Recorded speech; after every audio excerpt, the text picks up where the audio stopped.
Salutations peuple de YouTube. Alors aujourd'hui on est jeudi le 7, je crois. Oui, le 7 août, il est 19h23. Ici je suis chez Piwi, donc en mission garde-chat. C'était une mission juste pour une semaine. Enfin, Piwi je la connais depuis des années, je l'ai déjà gardée plusieurs fois. Cette fois-ci c'était juste pour une semaine.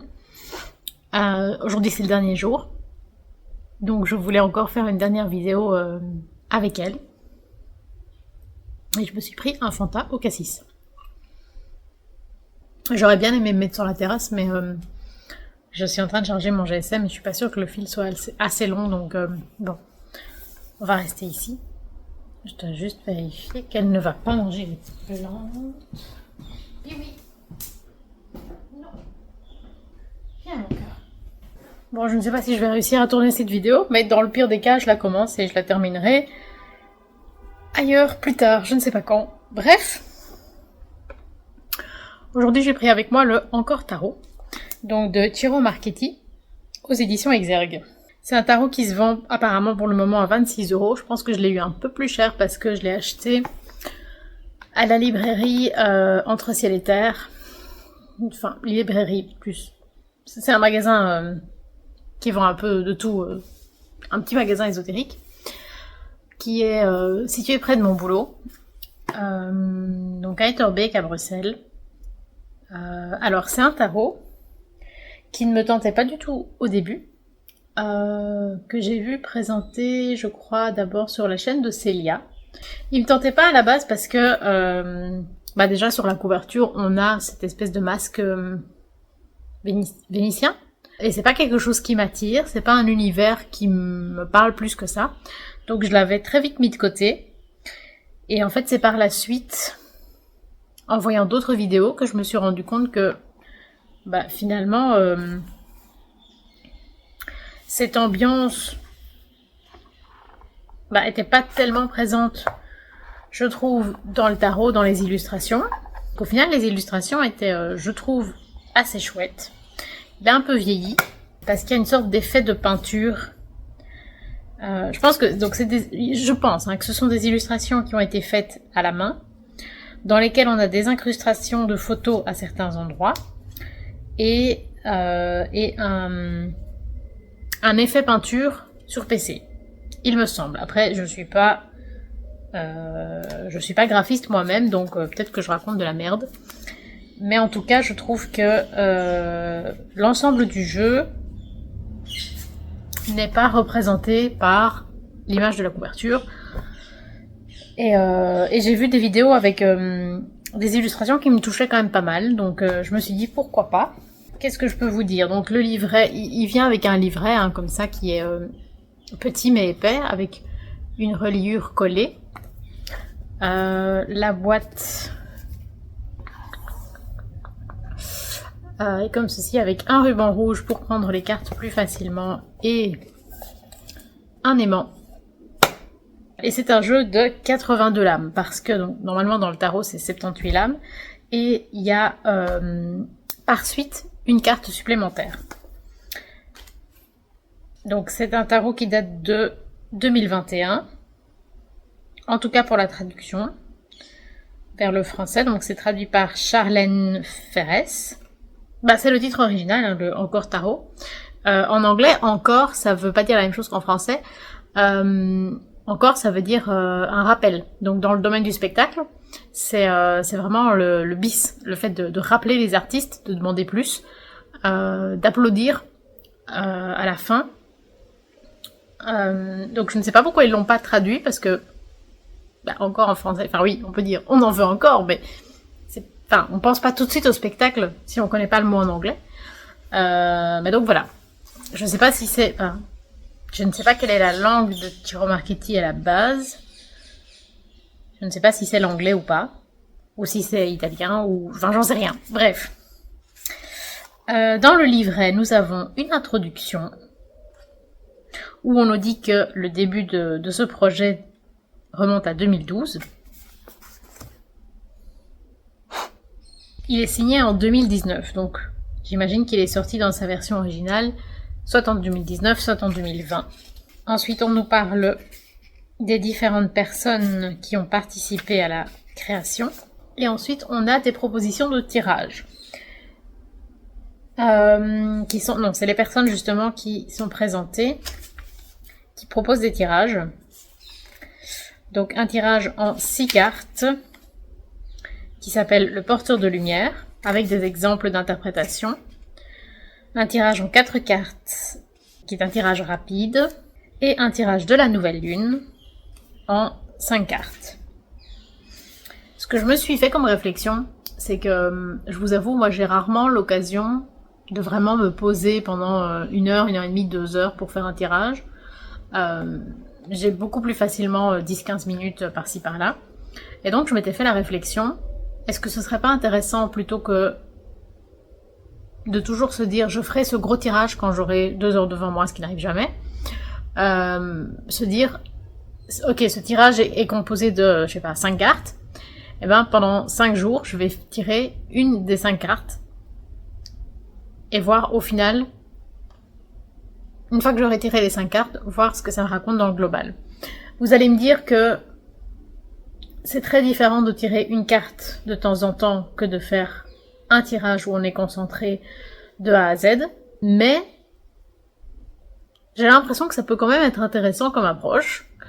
Ce sera pas la même chose que d'interpréter les 5 cartes en même temps, mais voilà, ça peut être autre chose, ça peut être une solution alternative. Ensuite, on passe aux cartes. Donc, ça se présente comme ceci. On a une représentation, pour les majeurs en tout cas, on a une représentation de la carte en petit, en noir et blanc, avec à peu près une page de texte. Et j'ai l'impression que oui, course quelque chose. Qu'est-ce que tu as vu? Qu'est-ce que tu as vu, mon cœur? Un oiseau? Raconte-moi. Raconte-moi, Kiwi. Oh oui. Il y a un pigeon. Tout va bien. Non, il y a des questions sur le mat, mais il n'y a pas des questions sur toutes les cartes. Et ensuite, pour les mineurs, le texte est un peu plus court et la carte est représentée en un peu plus petit. À la fin du petit bouquin, on a juste un petit mot sur l'auteur, qui est la même personne que l'illustrateur, et la liste des autres publications à la même maison d'édition. Voilà, on va regarder les cartes. Je pense que ce sera une vidéo assez courte, en tout cas j'espère, parce que j'ai pas énormément de temps. Le but c'est simplement de regarder les cartes ensemble. J'ai déjà tiré le jeu quelques fois, donc il n'est plus dans l'ordre. Mais voilà, j'ai pas une grande réflexion sur toutes les cartes. En tout cas, je vais essayer de faire ça simple. Ceci, c'est le dos que je trouve, une carte suffit, que je trouve très très jolie, très onirique. On retrouve un peu l'ambiance du cirque, je trouve. En tout cas, c'est ce que je ressens. Je trouve ça magnifique et je trouve que c'est très joli parce que bon, le pied n'est pas super tendu comme si c'était des danseurs, mais quand même, on a une très jolie forme ici sur le pied. Et vous voyez ce que j'appelais l'effet peinture. Bon, ça se voit un peu sur toutes les cartes, hein, mais c'est voilà, on sent que c'est numérique, on sent que c'est pas fait en vrai. Ça donne un style. Comme c'est un jeu assez ancien, d'office, il n'a pas été fait en intelligence artificielle. Le jeu est assez grand et les cartes sont vachement épaisses. Enfin, moi, je ne sais pas prendre le jeu comme ça. Je dois le battre dans l'autre sens.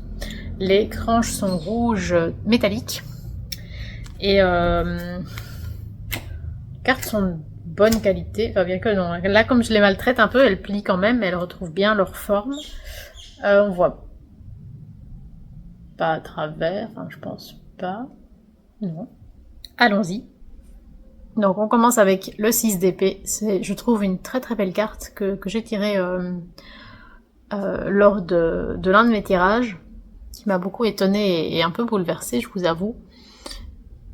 Elle est beaucoup plus douce que d'autres 6 d'épée. Elle raconte la même chose, mais elle est plus digne. Enfin digne, dans le sens moins dramatique. Le roi de denier. Une ambiance très forêt, des belles couleurs. Il a un peu l'air de flotter sur son trône au milieu de nulle part, mais sinon c'est joli. Le cavalier, ici on a cavalier d'épée. Donc ici on a uniquement le casque. On n'a pas le cavalier lui-même qui est représenté. Je pense que c'est pareil pour tous les cavaliers. Et on le voit déjà ici. Donc il y a une bordure. Il y a une bordure et la couleur de la bordure change en fonction de la suite. Donc pour les épées, elle est bleue. Pour les deniers, elle est verte. Pour les coupes, elle est jaune. Pour les majeurs, elle est grise. Et pour les bâtons, elle est rouge. Donc le valet d'épée, que je trouve très mignon, très joli. Beau costume, avec des petites perruches. J'ai tellement peur qu'elle mange. En fait, il y a des petites plantes d'oxalis dans des grands pots sur la terrasse et c'est vraiment pas bon pour les chats, donc j'essaie qu'elle n'en mange pas. La reine de denier, on a un peu une ambiance grecque, romaine, vraiment antiquité. Je ressentais pas du tout cette même ambiance pour le roi. Vous avez plus celte dans la forêt, tandis qu'ici j'ai l'impression qu'on est plus à Rome. Ça sent le riz. Il y a quelqu'un qui cuisine du riz. La reine d'épée. Ici on a fort l'effet, on voit qu'il y a un visage en photo qui a été incrusté. Et c'est le cas sur plein d'autres cartes, mais je trouve qu'ici ça se sent fort. Peut-être aussi parce qu'on s'attend à ce que les proportions ne soient pas les mêmes sur un vrai corps et sur une image comme ça. Tu vois, il y a quelque chose qui fait un peu bizarre, je trouve, sur cette photo. Et également, elle se tient, je pense, comme si elle était enceinte, mais elle est toute mince. Ouais, voilà. Le set de denier, que je trouve très très mignon. Cet enfant qui fait une pause après le travail, j'imagine, avec son petit chien. Le jugement. Je trouve qu'on mélange un peu toutes des ambiances différentes, donc dans un sens, le jeu devrait pas complètement fonctionner, mais malgré ça, il y a quelque chose qui se passe. En fait, c'est vraiment un jeu qui devrait pas me plaire, mais il y a quelque chose qui me plaît. Je trouve qu'ici, on a un peu une ambiance de mythologie viking. Et je trouve qu'on retrouve l'ambiance du spectacle et de la danse, un peu les choses acrobatiques, style Cirque du Soleil. Voilà, je dis pas du tout que c'est les intentions de l'auteur, hein, mais c'est ce que je ressens en regardant les cartes. Après, vous aurez votre propre ressenti aussi, hein, c'est juste essayer de porter un regard sur la carte ensemble. Alors, les cartes supplémentaires, donc dans chaque suite, ce sont les palais. Ici, c'est le palais de coupe, où on est sous l'eau, hein, puisqu'il y a... Là, on a des dauphins qui nagent. Ça ressemble un peu à une sorte de verrière, une sorte de véranda, de serre, mais sous l'eau. Et donc, les palais terminent les suites. Ils sont après les rois. En fait, ils le présentent vraiment comme un lieu. La maison Dieu... C'est marrant parce que cette maison, elle a plein de styles différents en fonction de la zone de la maison que vous regardez. Vous avez l'impression qu'il y a plein d'idées différentes. De nouveau, ça devrait pas marcher et finalement, ça marche assez bien, je trouve. Mais là, on sent fort un peu cet effet colorié sur PC. Les échelles sont aussi bizarres. Je me pose sans doute trop de questions, hein, mais pourquoi ce type est aussi grand par rapport à la maison? Enfin, voilà. Personne ne se pose ce genre de questions. Le 9 de bâton, je trouve qu'ici on retrouve un peu cette ambiance de Rome, comme je disais, c'était pour la reine de denier, ici pour l'épuisement et le découragement. Le 8 de bâton, donc les bâtons sont présentés plus comme des baguettes ou plantés dans le sol, mais en tout cas différemment du 8 de bâton habituel où on a ces bâtons qui volent dans le ciel ou qui forment une sorte d'échelle. Le 6 de bâton, avec le beau jeune homme qui revient triomphant, ça c'est vraiment l'image classique, et chouette. Ça fait très médiéval du coup, mais on garde vraiment la signification classique. Ah puis oui, sage. Le 2 de coupe. L'as de denier, très chouette, on est dans la forêt, hein, j'imagine, puisqu'on a tous des représentants de la forêt tempérée, on a une ronce aussi avec des mûres ou des framboises. Des petits fruits. L'as d'épée. Avec une colombe. Ça va bien à la suite des épées, je trouve, la colombe. Alors, le valet de denier. Ça me fait penser à la Saint-Patrick. Le 10 de denier. On plonge dans un coffre bien rempli. Le valet de coupe. De nouveau, on a très fort ce sentiment de la photo, un peu comme un montage photo. Donc on a pris le visage d'une vraie personne et on l'a inséré dans une sorte de dessin.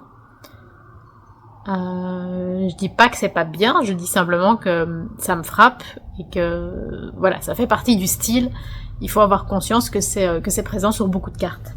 Le chariot, qui défie toute logique physique dans sa représentation, mais qui est joli en soi. C'est sûr que là, on comprend bien l'intention de vitesse, de puissance. Le 5 de coupe, qui est, je trouve, très très joli, très bien mis en scène, très tendre.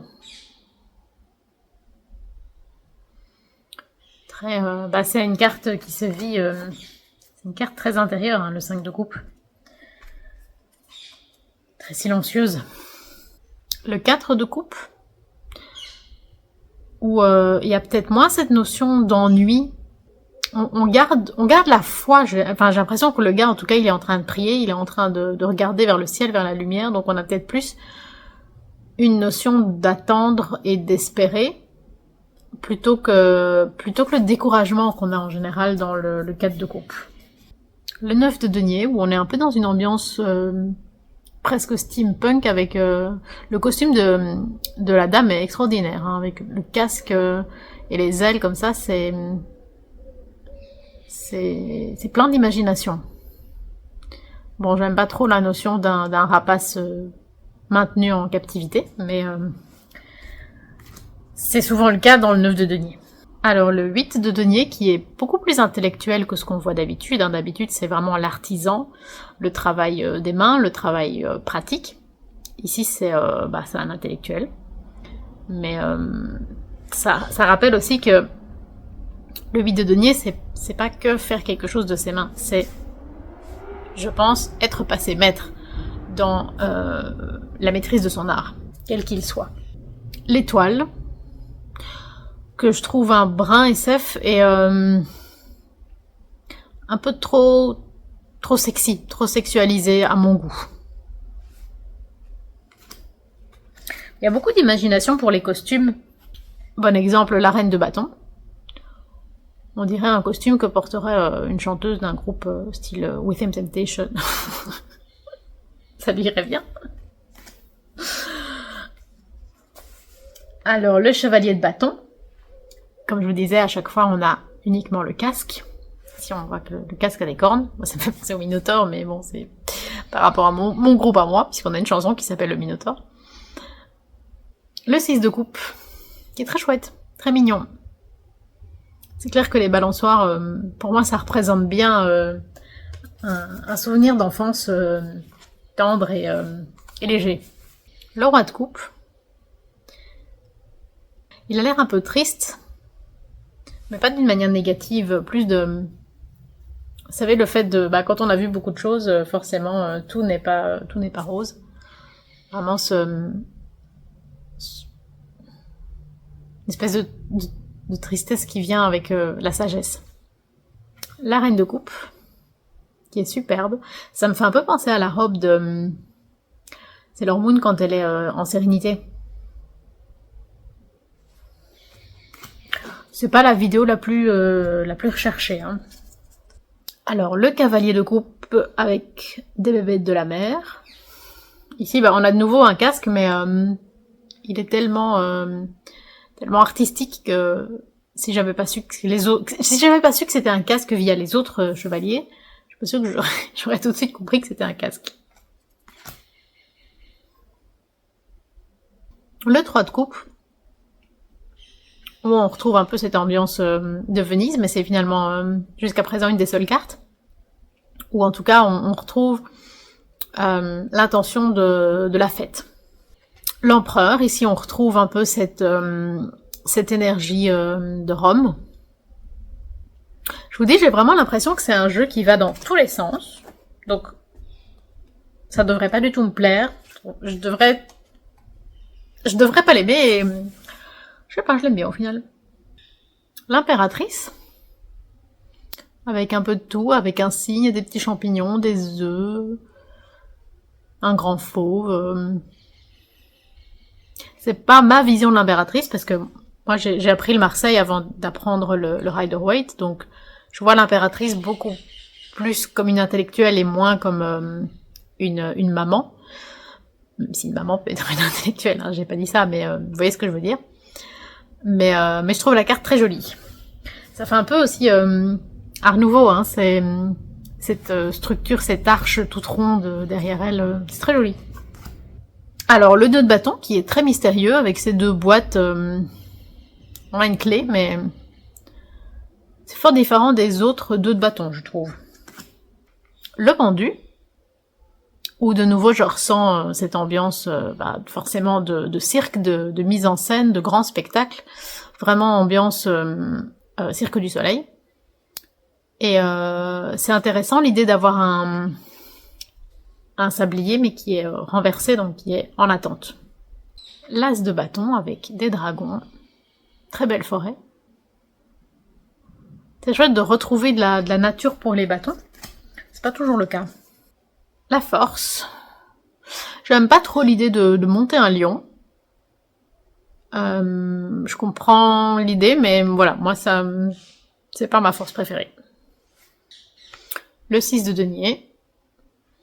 Je trouve qu'on est plus dans l'idée les bons comptes font les bons amis, et chacun aura ce à quoi il a droit, plus que la notion de générosité. Le 5 de denier, avec l'aumône. Le 4 de denier. On est un peu, je crois, dans l'idée... j'ai l'impression que c'est l'idée que c'est un salon de curiosité style de l'époque victorienne. Vraiment de l'Angleterre... Allez, l'époque où il y avait les grandes colonies en Inde et tout ça... qui est une époque qui a permis à beaucoup de gens de s'enrichir énormément dans des conditions humainement atroces, mais ça c'est sûr. Le roi d'épée, qui a l'air tout petit au final. De nouveau un peu l'ambiance viking. Le monde, qui est un peu trop fantasy gnangnan pour moi. Le battleur, que je trouve très très beau. Je trouve ça super chouette que le battleur soit un homme âgé. Ça va complètement à l'encontre des codes classiques, hein, ça c'est sûr, mais je trouve ça hyper intéressant. Et finalement, on a aussi... forcément, les 4 éléments sont représentés, mais il y a tous des animaux qui l'entourent. Et voilà, je trouve que ça apporte beaucoup de tendresse, beaucoup de profondeur. Je sais pas, je le trouve incroyable ce battleur. Vous allez me dire c'est juste parce qu'il y a un petit chat et du coup je trouve ça cool, mais je sais pas, je le trouve vraiment surprenant. Le 2 de denier. C'est chouette d'avoir mis j'allais dire une danseuse, mais non, c'est une acrobate. Pour le 2 de denier. Enfin, en général, oui, c'est des jongleurs. C'est un jongleur, en général, pour le 2 de denier, mais j'aime bien ici la présence... présence plus élégante, plus féminine. Le 5 d'épée. Alors, je l'ai eu en tirage, et je l'ai compris comme étant vraiment le survivant. Dans le sens la personne qui doit continuer, qui fait partie des vivants, mais qui doit continuer sans les autres. Je vais vérifier ce que fait Piwi. Ça va mon chat? Il y a plein d'oiseaux, mais oui. Oh là là, il y a plein d'oiseaux mon petit cœur. Je vais fermer parce que Ça me stresse. Le 10 d'épée, il est un peu différent des autres 10 d'épée dans le sens où le gars est toujours en train de combattre. On n'a pas l'impression que le combat est terminé et donc perdu. J'ai l'impression que tout peut encore se jouer. Alors après, ça va pas l'air facile, mais pour moi, il est fort différent des autres. Le 4 d'épée. Très jolie architecture de nouveau. Ici, on est plus dans le 4 d'épée traditionnel. Le 3 d'épée est très beau. C'est peut-être ça qui m'a décidé. Cet ange qui pleure, je trouve ça bouleversant. Après oui, c'est ma carte préférée, le 3 d'épée, donc forcément c'est souvent une carte qui me touche. La papesse, qu'on n'a pas trop l'habitude de voir aussi élégante et aussi dénudée aussi. Je la trouve très très belle. Plus intérieure, peut-être plus sur l'intuition que sur la connaissance réellement. Le 2 d'épée. C'est sympa le fait d'avoir bandé les yeux en faisant tenir le ruban entre les deux épées. C'est malin comme représentation. Le 8 d'épée. Le 7 de coupe, où on a l'impression que les coupes, elles ont des petites pattes de grenouille. L'as de coupe, où on est sous l'eau. Tous les petits poissons qui tournent autour. C'est très joli. Ils sont chouettes les as dans ce jeu. En général, c'est pas les as que je préfère, mais ils sont jolis ici. Le diable, que j'aime beaucoup.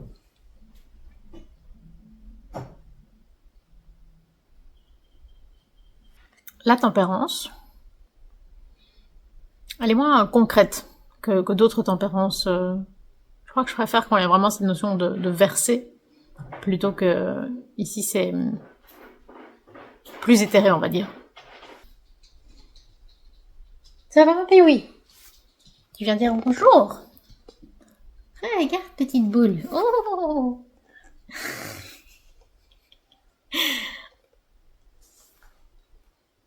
Ça va, oui. Je peux te filer? Oh. Que se passe-t-il? Tu es où, Pioui? Tu montres ton pet. Montre tes petits yeux, mon cœur. Coucou. Ma petite Pioui d'amour. Je vais bientôt m'en aller, à mon cœur. Ton papa rentre aujourd'hui. Oui, tu vas être contente de le voir.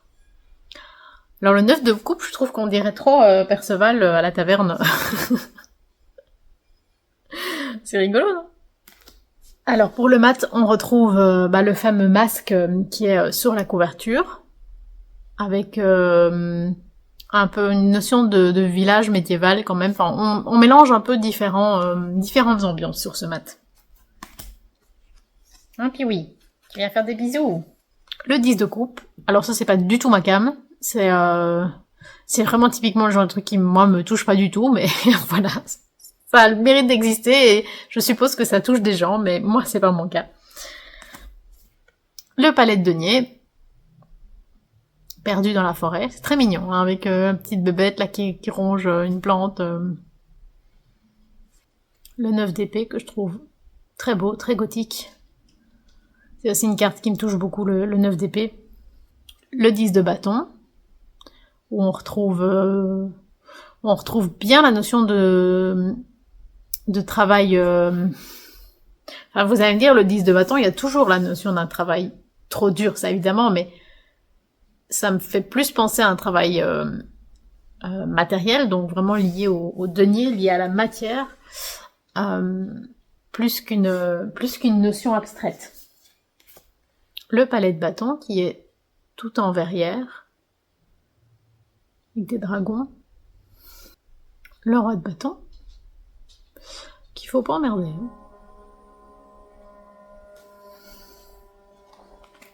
Ça va, mon amour?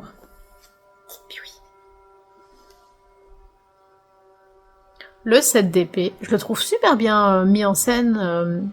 On sent vraiment l'idée plus, je trouve que dans d'autres tarots, on sent vraiment l'idée du voleur qui essaye de partir avec le bien des autres.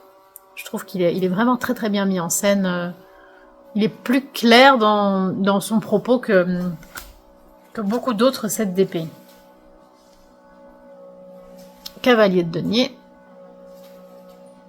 Toujours avec ce casque. Le valet de bâton. Il y a beaucoup de dragons pour les bâtons. Alors, l'arcane 13 ne porte pas de nom, ce que j'aime beaucoup. Et d'ailleurs, est-ce que le mat... Non, le mat n'était pas en 0, il était... Dans le livret, il est en première position. Mais je pense pas qu'il avait le numéro 0. Non, il porte pas de numéro. J'aime bien ça. J'aime beaucoup. Mais donc, cette carte 13, très très belle. Très triste, mais j'aime vraiment beaucoup. Le 3 de denier avec l'artisan qui fait sa petite part du travail. On aurait pu prendre cette même illustration pour le 8. Ça n'aurait pas eu la même signification, évidemment, mais c'est ce qu'on voit souvent, je trouve, pour le 8. Alors ici, on parle de l'amoureux et pas des amoureux, donc je ne sais pas si c'est lié au fait que, comme c'est en français, souvent on fait...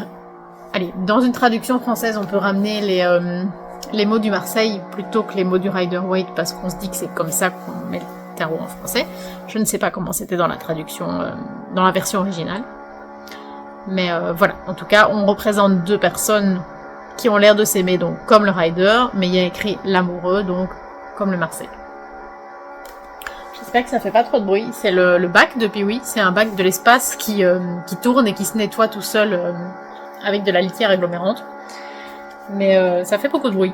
Le pape, qui est littéralement le pape. Par contre, je ne sais pas quelle est l'intention de cette carte, mais j'ai l'impression ici, avec les couleurs qui ont été utilisées et les effets, on a l'impression que c'est du feu en fait. Et donc, ça m'évoque plutôt l'enfer et le diable que le pape. Le soleil. Dans une architecture de nouveau très... Art Nouveau. La lune. C'est intéressant, c'est pas un truc qu'on voit souvent, le personnage est enchaîné.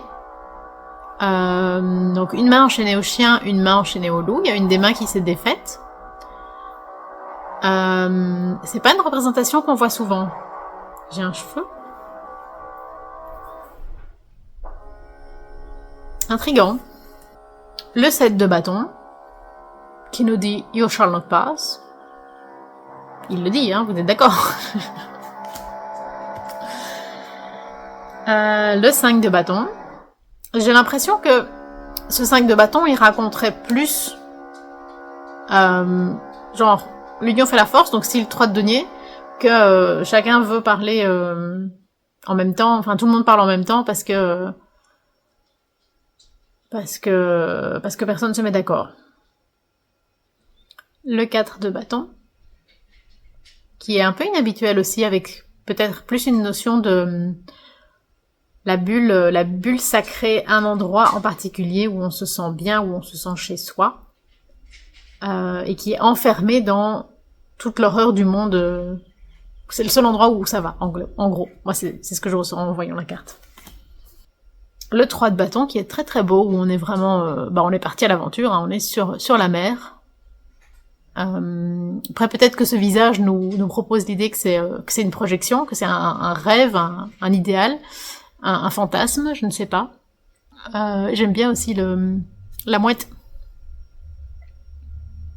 Je pense que c'est une mouette et pas un goéland. Vous en foutez, hein, mais c'est moi que ça intéresse de savoir ça. Le palais d'épée. On n'a pas eu beaucoup de les palais. Ça me parle moins, ça. C'est un peu trop... un peu trop licorne, un peu trop rose. Un peu trop bizarre pour moi. La justice, qui est en 8, donc oui, comme le Marseille, de nouveau. Je sais pas du tout si c'est lié à la traduction ou pas. Le 8 de coupe. Ce qui est vachement intéressant, c'est que on se rend compte... on voit un homme qui sort de l'eau, mais en fait, on se rend compte qu'en dessous, c'est c'est un poulpe. Donc peut-être vraiment cette notion de changement, d'évolution, d'aller là où vous pensiez que vous pouviez pas aller. La roue de fortune.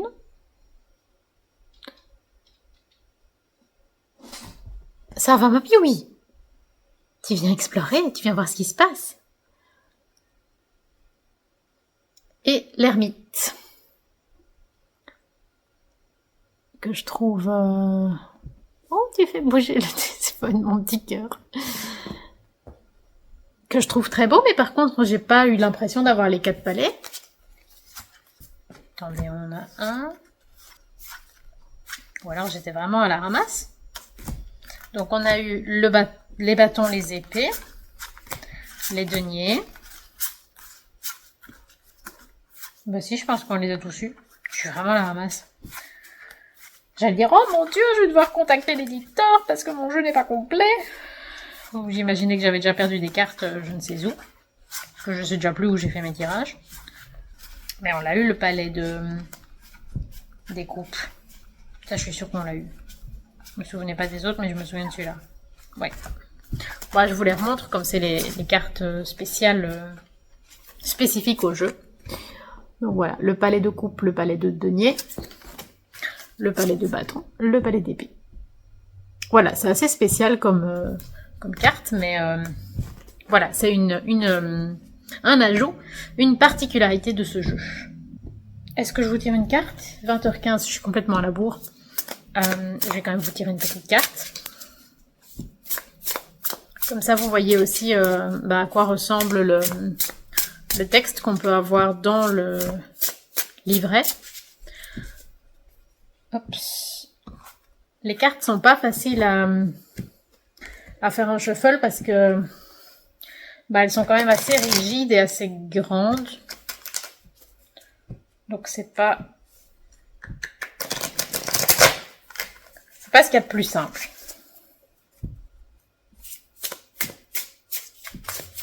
J'espère que dans cette présentation, ça s'est pas senti, que j'essaie de pas prendre trop de temps, parce que j'avais vraiment envie d'encore faire une vidéo ici avec Piwi, mais j'ai encore un autre chat à aller voir après. J'aimerais bien vous faire une vidéo là-bas aussi. D'ailleurs, le shuffle est vraiment pas évident. Je le fais sur le côté en fait, vraiment comme ça. Sinon je m'en sors pas. Les tranches sont quand même assez résistantes parce que je les vois... Enfin après je l'ai pas utilisé pendant 10 ans, hein, mais je les vois pas trop s'abîmer avec la manipulation. Les cartes glissent bien. Tiens, est-ce qu'on sait bien les étaler? Moi je n'étale pas les jeux, hein, mais ça va. C'est pas nickel, mais ça va. Et donc la carte qu'on va lire, c'est le cavalier d'épée. Donc, les cavaliers partent en quête et font généralement avancer les choses. Leur énergie représente la puissance et la force des débuts de la vie adulte. Le cavalier d'épée est très concentré, logique et direct. Ayant cultivé l'intellect, les capacités innées et la grande perspicacité du valet, il est désormais fin penseur et stratège et peut relever les défis avec rapidité et efficacité. Ce cavalier serait un choix particulièrement judicieux si vous vous prépariez à combattre, entre guillemets, dans le monde des mots et de la communication. Sa logique et son esprit vif sont des armes redoutables. Le casque représente l'énergie nécessaire pour une déclaration ou affirmation ferme, ou pour défendre une cause à la manière audacieuse et incisive du cavalier d'épée. Il existe toutefois un risque que l'agressivité de ce cavalier ne l'emporte sur sa capacité à user de raison lorsqu'il est défié. Cette carte peut être un avertissement. Lisez bien les petites lignes en bas du contrat et réfléchissez davantage avant de parler ou d'agir. Voilà. C'est tout pour moi. J'espère que cette présentation vous a plu. Je vais vous montrer Piwi. Quand même. Et voilà, petite Piwi d'amour. Voilà, c'était tout pour moi aujourd'hui. J'espère que ça vous a plu. N'hésitez pas à liker, commenter, partager, vous abonner. Et sur ce, Piwi!